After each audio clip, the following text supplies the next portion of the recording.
ভোটের হার প্রায় ৯৪%। রাতে গেরুয়া আবির মেখে উল্লাস। জলপাইগুড়ি জেলার ৭টি বিধানসভা আসনেই নির্বিঘ্নে সম্পন্ন হয় ভোট গ্রহণ পর্ব। এরপরেই ভোটের নিরিখে নিজেদের জয় প্রায় নিশ্চিত ভেবে নিয়ে জলপাইগুড়ি জেলা কার্যালয়ে গেরুয়া আবির মেখে উল্লাসে মেতে ওঠে বিজেপি কর্মী সমর্থকেরা।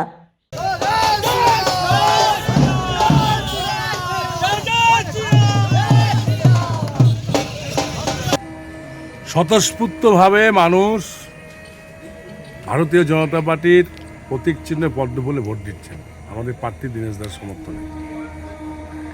95% ভোট পোল হয়ে যায় এখন পর্যন্ত রাজগঞ্জ বিধানসভায়। সেটা আমার মনে হয় 96 হয়ে যাবে। মানুষ পরিবর্তন চায়, তৃণমূলের শাসন থেকে বাঁচতে চায়।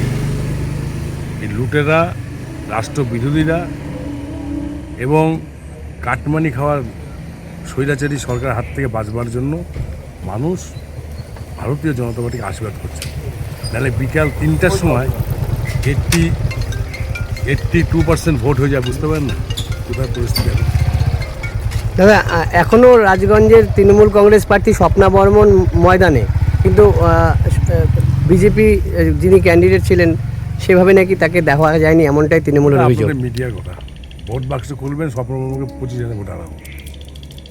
সারাদিন লোকটা ঘুরলেন, সারাদিন চষে বেড়ালেন, সবখানে মেশিন চলে এসেছে, একটা মাত্র বুথে ভোট বাকি আছে, একটা মাত্র এখনো লাইনে। Report PB news.